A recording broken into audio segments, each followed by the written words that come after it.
Yes, people, welcome back to the Arsenal Lounge, Arsenal Midweek Peek. All things Arsenal. But before we get into it, people, let's smash the intro. Thomas, it's up for grabs now! Thomas! Magic ball from Bergkamp to Patrick Vieira! Would you believe it? Oh, right, what a way to get it! Fabulous solo goal by Thierry Henry. Champions.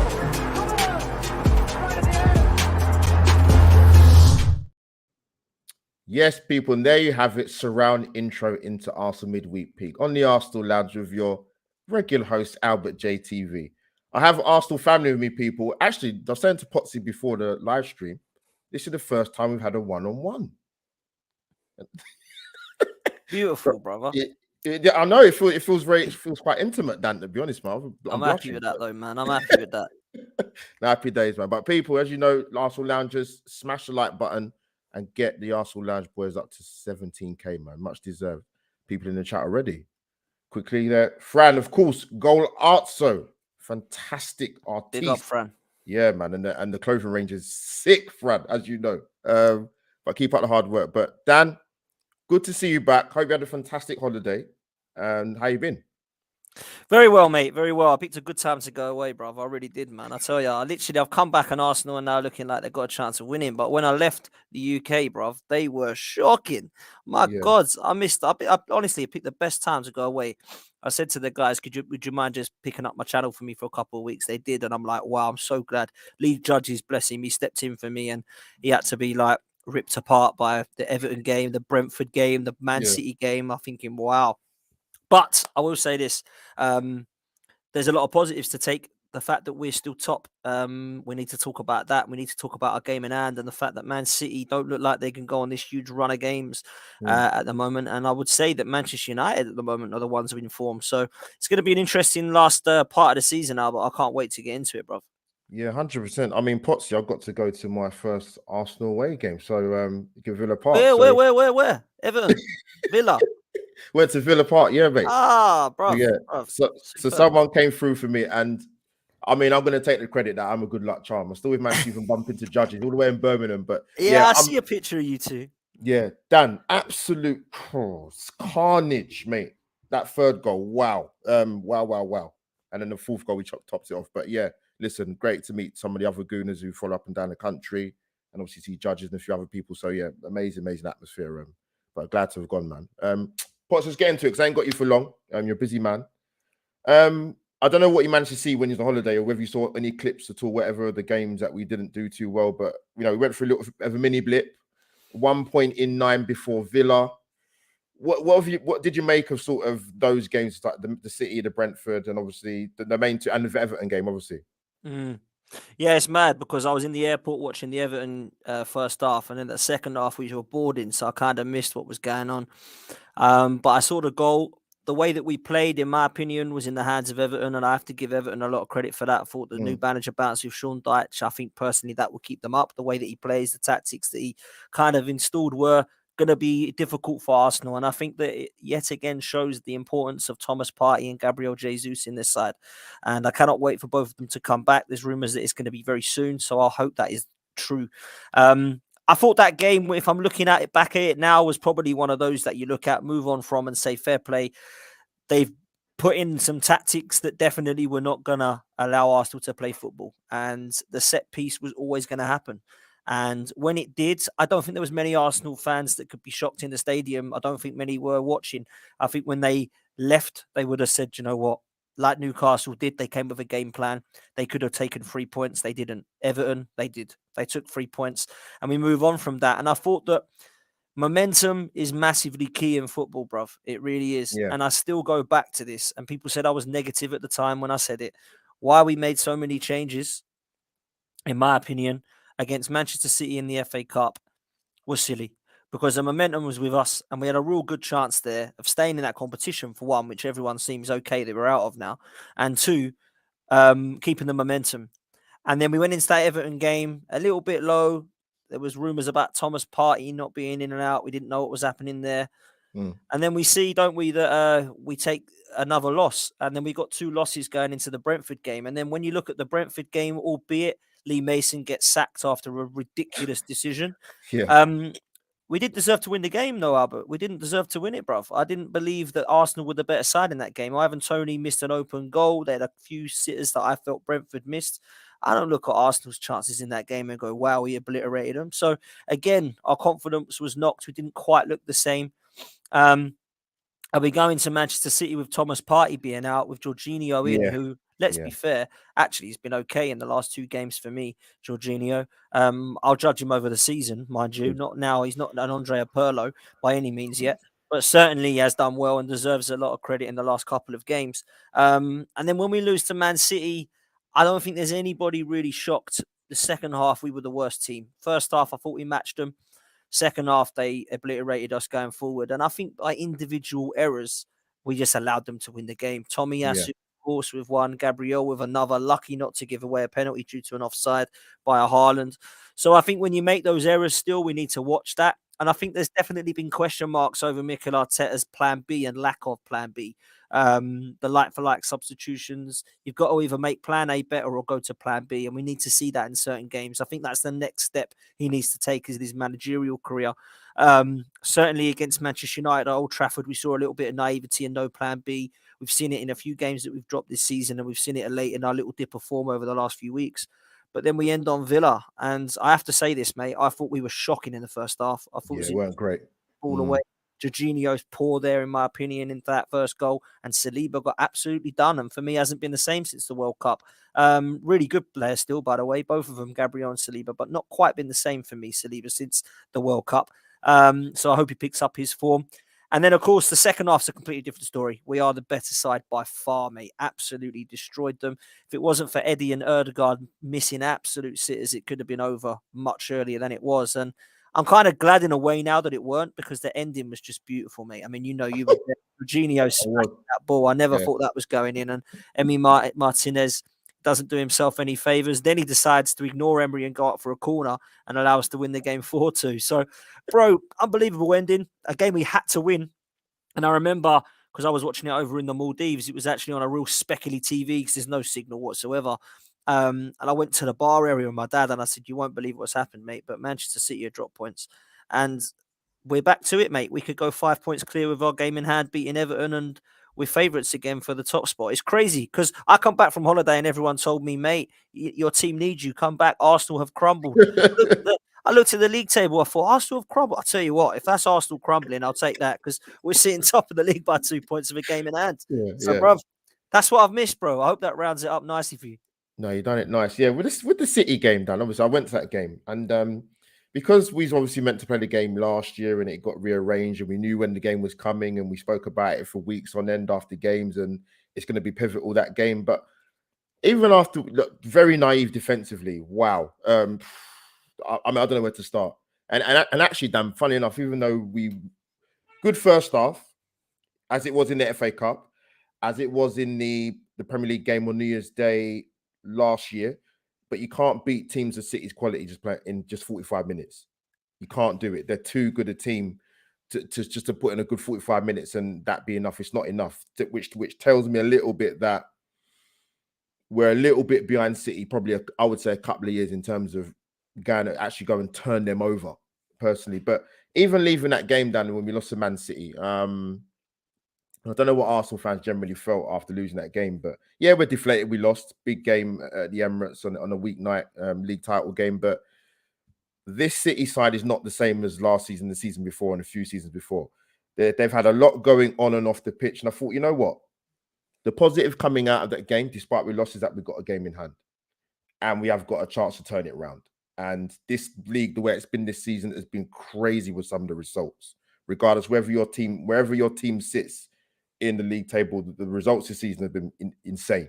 So, as you mentioned, the draw with Man City, Nottingham Forest, no one saw that coming. That's what you call people a coupon buster, because I never saw that coming personally, particularly when going 1-0 up. But Arsenal on the game against Villa, Dan, just touch up quickly before we sort of move on.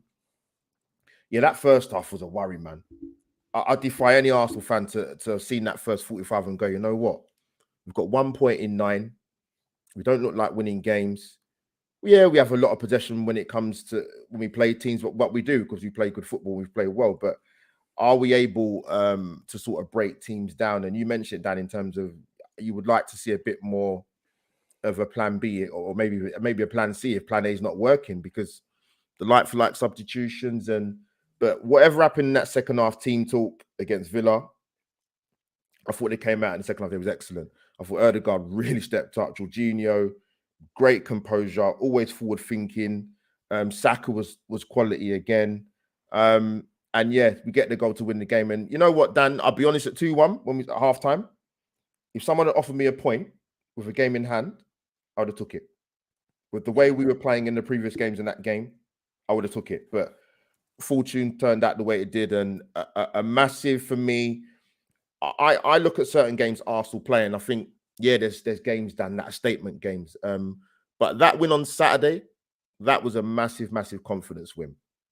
And confidence is a fragile thing in football sometimes. But listen, things can change quickly in football, and you know, Arsenal are in a good position. They're in a good position. But Dan, just to sort of move on, I don't want to talk about the Villa game yet because I'm coming that towards the end. But if you mentioned Thomas Partey, I've got to be honest, Dan, right? I don't know how you feel. I think he's done well to go through this season not missing the amount of games he's missed previously, because he's high risk injury. So he's very, very important. And I heard that he didn't train on Monday, but there's a strong possibility he's going to come back for the Leicester game on Saturday. So what's your thoughts, mate? We need him, mate. We need him. And you're right to say that he's got through the season as opposed to the last two, not as injured, but he certainly has had his scares. And I do think when he's missed games, Arsenal have not managed to win the football match. We beat Aston Villa, which is fair. But the teams that we've lost to this season, Thomas Partey has either been a part of it when he's been subbed off or he hasn't started the game. Brighton in the League Cup, PSV in the Europa League game, Manchester United at Old Trafford, Manchester City, of course, and Everton, because when we took him off, we conceded and we lost 1-0. So it's mad how important somebody like that is. And I do compare it to Manchester United with Casemiro, actually. I think their win record goes down to like 23% when Casemiro's out. And I do think that those two players are massively important. I will say this so well, but you could say that about most teams. You know, when Tottenham don't have Harry Kane, when Man City don't have De Bruyne, when Liverpool don't have Salah, do you know what I'm saying? It will definitely affect the side. So he is, in my opinion, our most important and our best player because he makes everything tick. I do think Ødegaard and Xhaka's performance drop when Thomas Partey is not there. I think Granit Xhaka has been quite disappointing in the last couple of games, if I'm honest with you. I think he picks it up against Villa. Jorginho doesn't really allow him to have that progressive play, which has been so important for us this season, and where Xhaka has definitely improved and been very consistent. But I look at what Jorginho has brought, and I actually do think that there are some positives to his game, albeit some negatives as well. But Ødegaard definitely goes a little quieter without Thomas Partey as well. So I think what you'll see when Partey and Jesus return, you'll see other players get better. Martinelli will get better next to Jesus. Saka has been consistently good. You'll see a even better Bukayo Saka when Jesus comes back. You'll see Thomas Partey coming back into this side, and Ødegaard will start to be instrumental even more so than he's been in the last few games. And likewise, I've mentioned Granit Xhaka. And I do think that when that first 11 is fit, everything complements each other. Ben White starts to play a little bit better. Zinchenko's so important on that left-hand side. You've got that partnership I've spoken about that doesn't quite look right. And certainly without Thomas Partey doesn't quite look right. Everything starts to improve, man. So for me, I do think that there's going to be an opportunity to see the best part of this Arsenal side. What you don't want is for Partey and Jesus to come back and Saka and Saliba to go out. Do you know what I'm saying? So we are still quite short. It surprises me when people say that Arsenal have got a brilliant squad now. Because I still feel like the bench is a little bit weak. I mean, when everyone's fit, you've got good subs. The sub bench starts to look a bit better. But if I'm being brutally honest, a player that I think actually had a really good assist for the Martinelli goal, that pass was superb from Fabio Vieira. If I was to say to you now, going back to the summer, would you have rather had 40 million spent on him or 40 million on Ivan Toney? I know what player I'm picking out of those two to come 100%. In and do the job. There's no striker on the bench still. Eddie, for me, not looking like he deserves to be playing, but who else is going to get ahead of him? You know, we've got to swap the whole front three if we want to start getting Martinelli through the centre and Trossard in. Smith Rowe's back now, which is great. Saka playing. But for me, I still think we're a little bit short, bruv. But Thomas Partey coming back is huge. I mean, seriously huge. If he does play, that midfield trio plays, we win. every single game I see them three playing in, we've won this season. So we haven't lost this season. So massively important he is, man. Yeah, he needs to come back for that away game. Just sort of briefly, just glossing over Leicester team, like their team in the last game. Yeah, it's important he comes back in. Like I said, he's done well to actually get through this season, not missing too many games. But when he is missing, the drop off is massive. But yeah, they're talking about Jesus possibly potentially early March. His recuperation, or shall I say, his rehabilitation is going well. So we need him back quickly. As for Eddie, quickly, Dan. He's done all right. He's done okay. But I think if I'm looking at it from purely like the striker's point of view in terms of putting the ball in the back of the net, he could have got a hat-trick against Man City when we played. He had two really good chances with headers. He had a chance, which I don't know how he missed it when Tomiyasu put the cross in.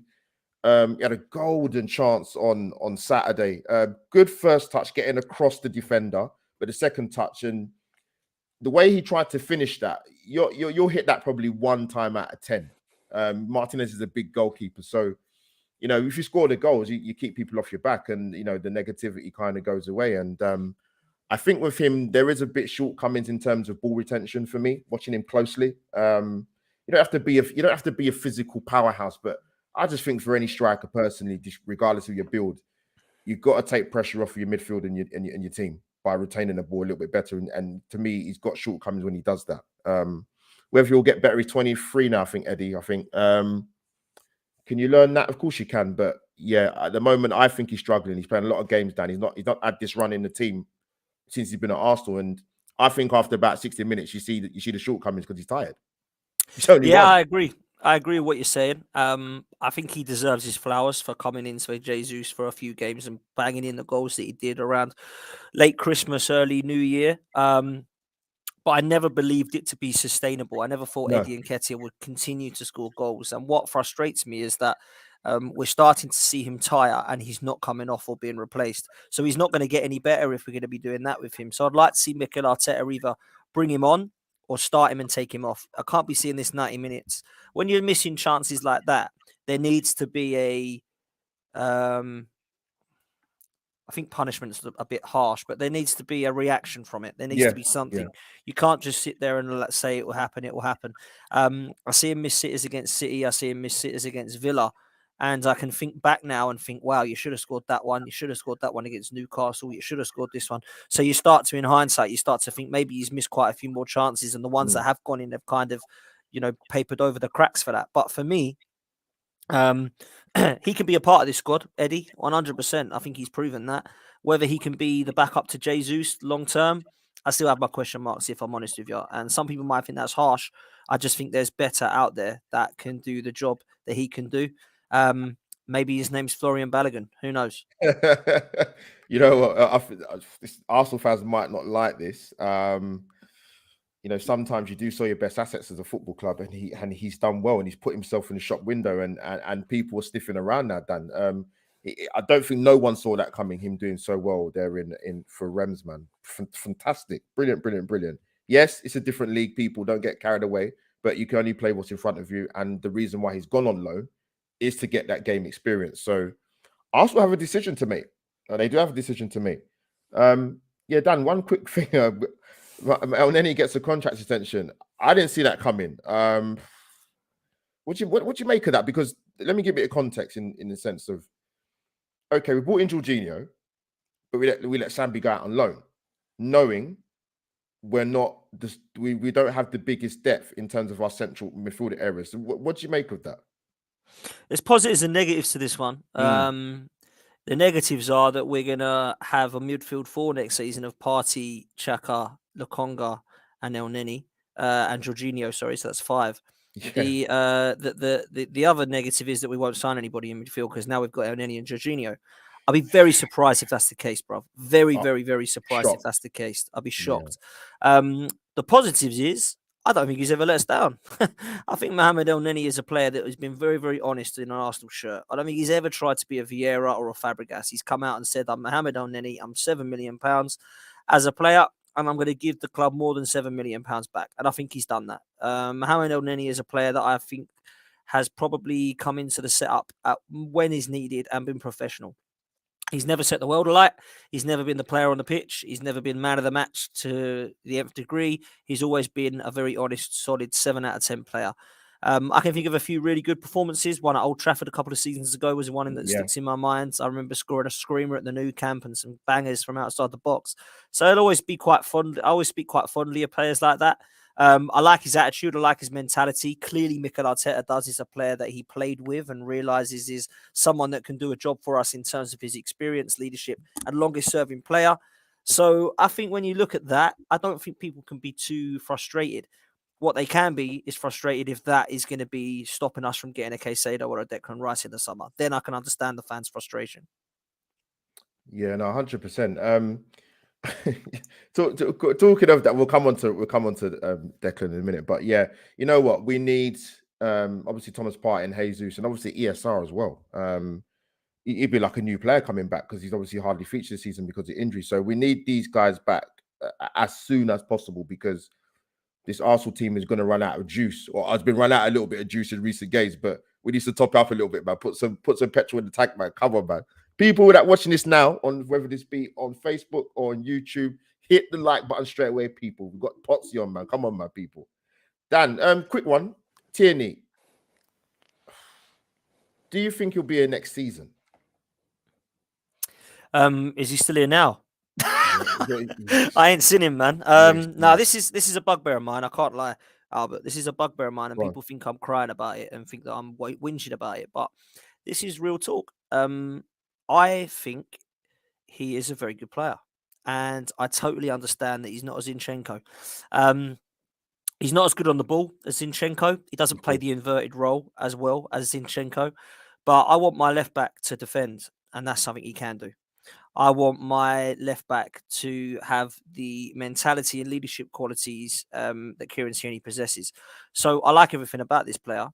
Now, people think because I like Kieran Tierney, I hate Tomiyasu and Zinchenko. Could not be further from the truth. I actually love both of them, and I've been a big fan of Tomiyasu, and everybody knows I have been. I didn't like the way that Tomiyasu came in at left back and stayed there. I thought it was great against Liverpool, and I thought it was tactically spot on by Mikel Arteta.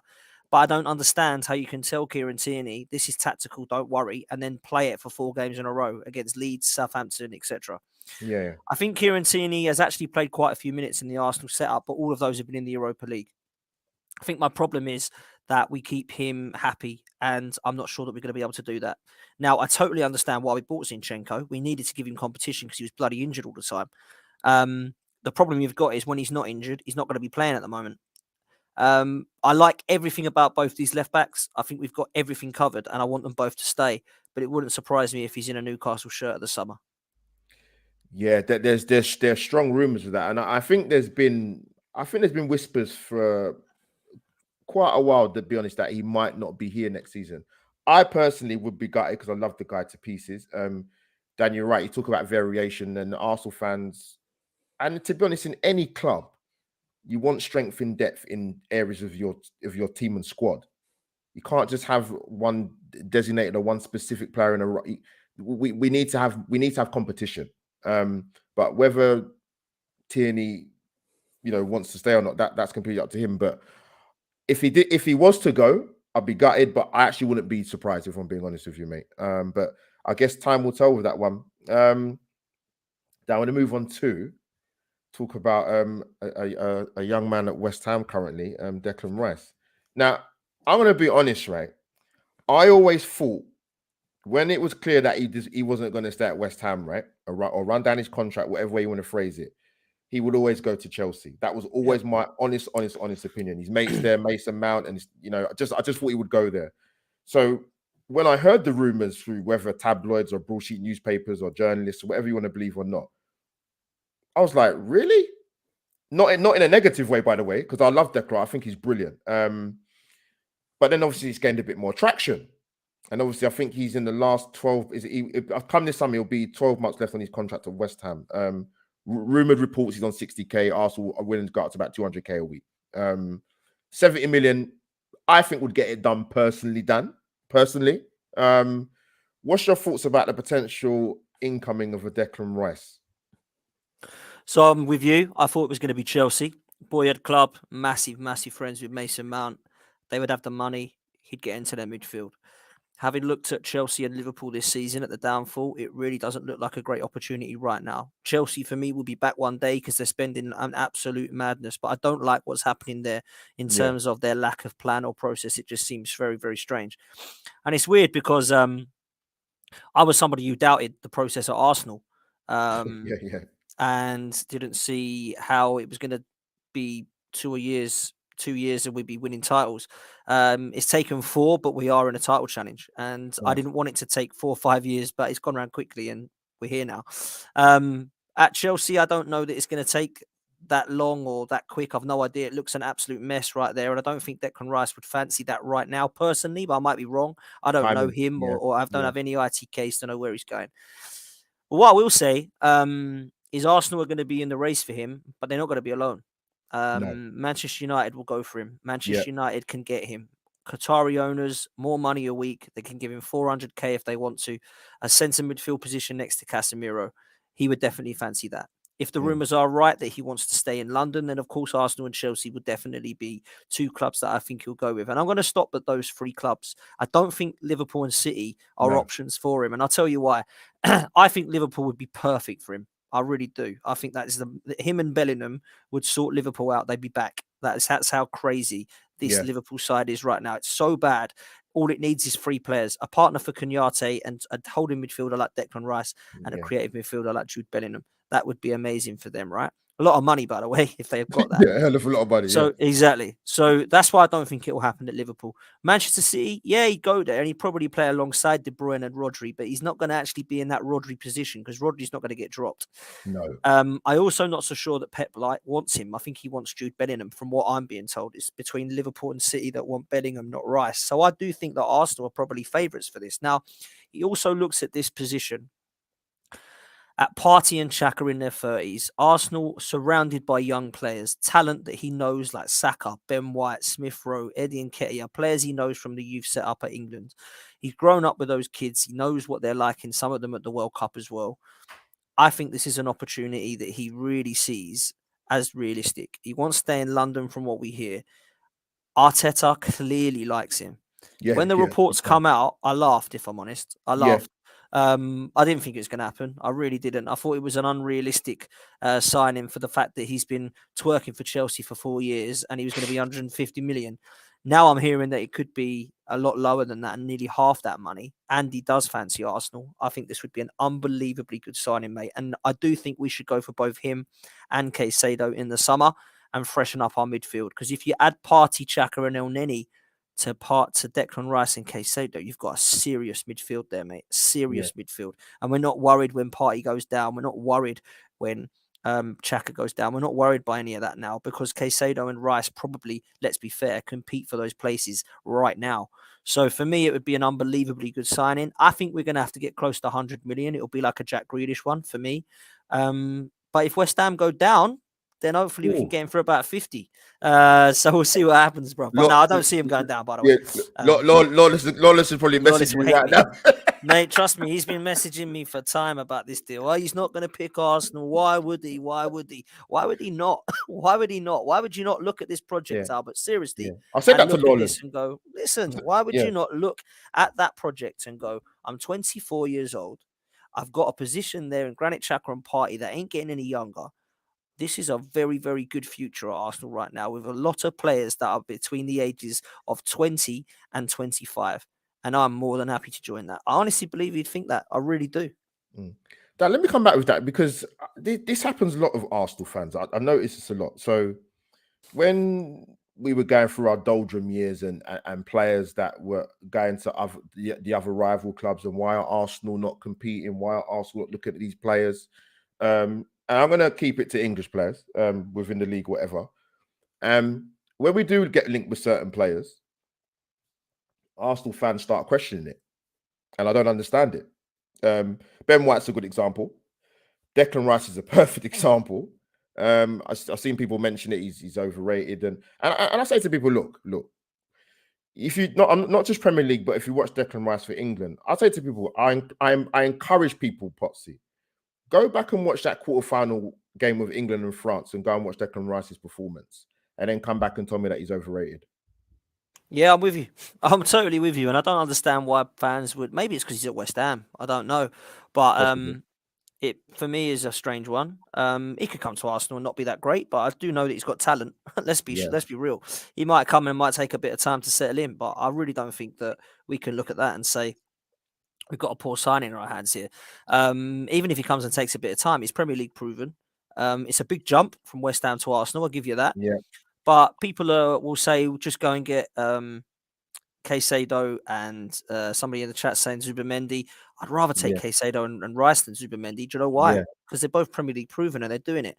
Zubimendi might come in and take ages. Now, I'm not Yeah. saying that he's not going to come in and be a Cazorla, Fabregas or Rodri, Of but it course. might Yeah. take some time. So for me, I think Declan Rice would be a fantastic player. I understood why people questioned the price tag for Ben White, but I didn't understand why people thought he was rubbish because I didn't see a rubbish Yeah. player at Brighton at all. I know. I understood why people said Aaron Ramsdale, crazy money. But I wanted him to actually wear the shirt before I judged actually if he was a half-decent goalkeeper. And one thing I will say about Ramsdale was I definitely knew he could shot stop because he was doing it all day long for Bournemouth and Sheffield United. Yeah. So I look at this player and think I want him. He would be probably my number one realistic signing that we could get this summer. Declan Rice, he'd be the one that I'd want.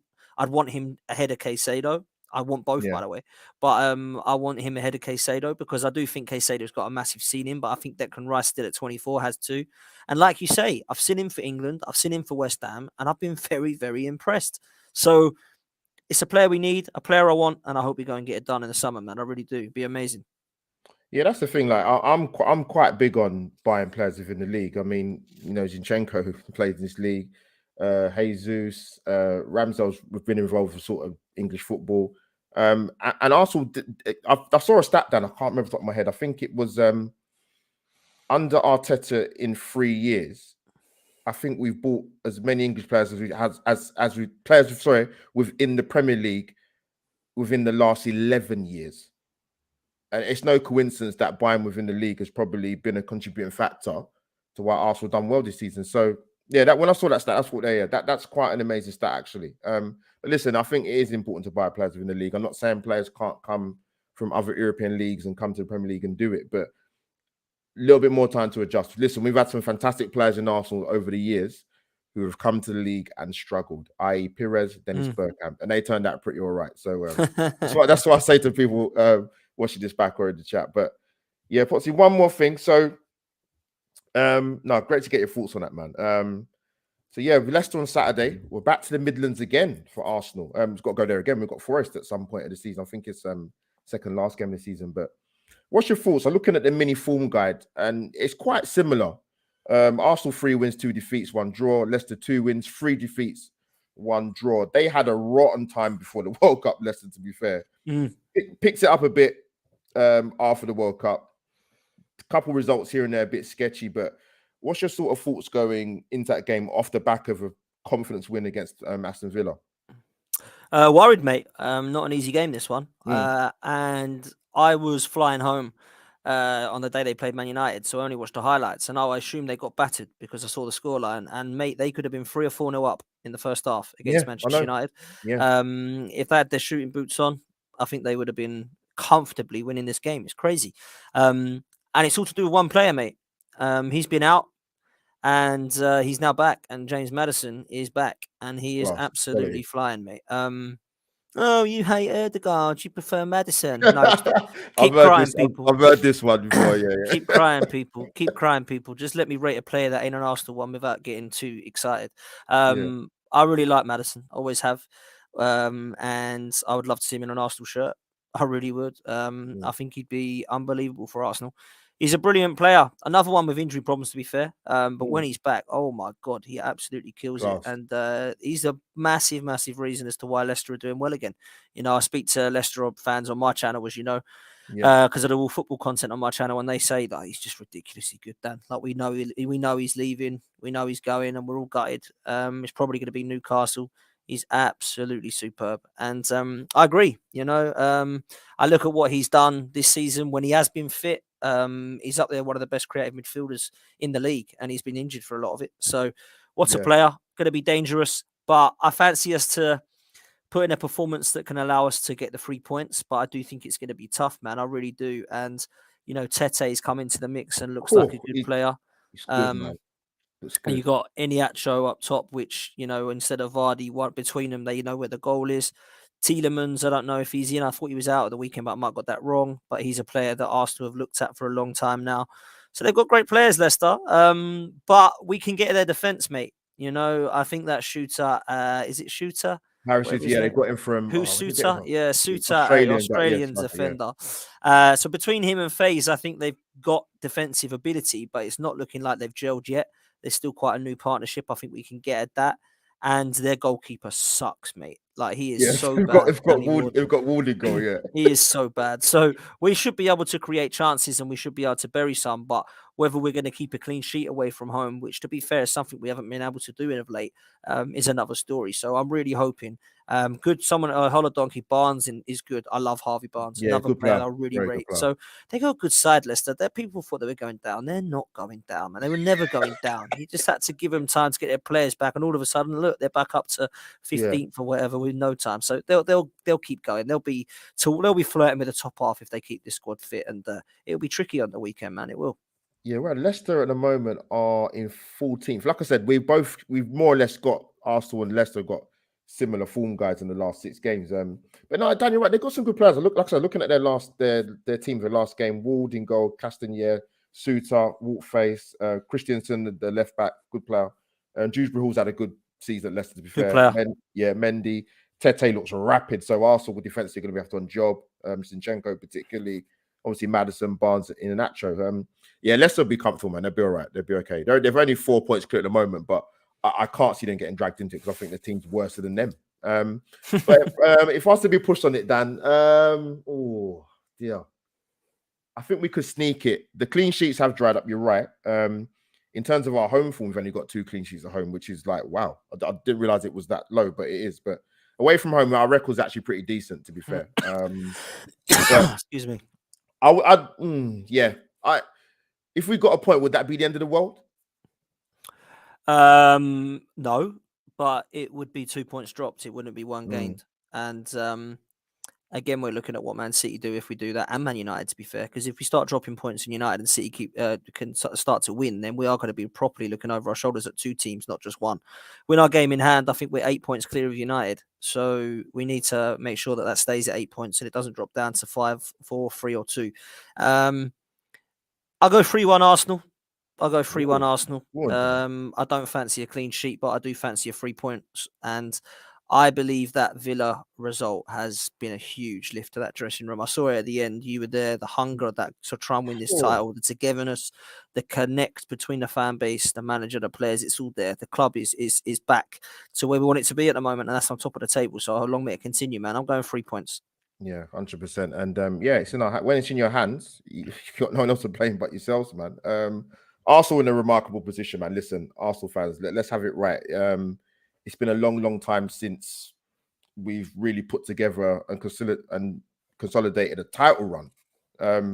I didn't see this coming. I thought we was a good 2-3 years light behind, but we are where we are. And are we really going to complain as fans? Absolutely not. Like I said, confidence boosting win against Villa. Needs to back it up and go and get the 3 points at Leicester. I think it'll be tight. I'm going to go 2-1 Arsenal. Probably go 1-0 down. Probably nick it in the last minute, people. But, you know, we'll see. But Potsy, man, it's been a blast to get you on, mate, because obviously this is the first time I've got you 1-on-1, mate. This is incredible, mate. Mate, it's a pleasure, bro. Pleasure. You know I'll come on and help you out anytime that I'm free, bro. And big up Arsenal Lounge, big up Lev, big up Shaheen. I hope you're both well, and big up the chat. And yeah, man, pleasure. I hope that we can continue this journey, mate, because if we get to the stage where we come to May and we're playing Wolves at the Emirates last game of the season, and we know that we just got to win this game to win the title, I don't think anybody would have done that. Oh man, missed it. Big up Lev, big up Shaheen. That's it. Get it on catch up. My boss is good. Lev Shaheen, big up to you, man. Dan, give your shout. Give your channel a shout, man. Wicked channel. Listen, very few channels I see out there. I said this to you that have got probably every football club in the Premier League on it. So big up to you, man, for the great work, man. Well, thank you, mate. Listen, first of all, make sure you like and subscribe on this one. Yeah. Make sure you get these guys up to 20K, people. It's Yeah, a 100. great Arsenal podcast, man. I've got a lot of time for it and a lot of time for you, bro. So thank you so much for all the love. Thank you for the love in the chat. At Dan Arsenal 87, if you want to follow me on socials, more than happy to. And when it comes to my podcast, I do a lot of Arsenal content, as you know, with lead judges and on AFTV and God knows where on other channels with Harry and Tom. But I've got my own channel now, which is Premier League content. I'm on the road to 8K, people. So please come and help me if you can. At Football's 12th Man podcast on YouTube, we've got a show in about 45 minutes, which is going to be a Race for Europe show with myself, Tobes, Errol, we've got Lewis, we've got Lawless, we've got Pete, we've got literally all of the top 6 clubs that are going to be talking and discussing this Race for Europe this season, because it's mad. This top 4 and top 6 business is going to be mad this season, man. So yeah, we're doing a lot of shows on that. Last night, come and catch up. We did all of the guys. We had talks from Villa fans, Forest fans, Wolves fans, Palace fans. So yeah, if you do enjoy Premier League football and you like listening to fans from lower clubs as well, then come and give it a like and subscribe, people. Thanks for that, Albert. Much appreciated, bro. No worries, man. People, go and subscribe to the 12 Man podcast, man. And people, before you ask, yes, I have done it. I don't tell people to go and do something that I haven't done myself. But and of course, your host, AlbertJTV on the Arsenal Lounge. I do have my own channel, which is in the link in the bio. So people, come and subscribe to AlbertJTV. You'll see Potsy on there at some point again as well. But yeah, big up to Dan. Big up to people in the chat. Smash the like button, like I said, people. Get the Arsenal Lounge up to 17K and onwards. But yeah, we're over and out for Arsenal Midweek Peek. See you soon, people. Come on, you Gunners.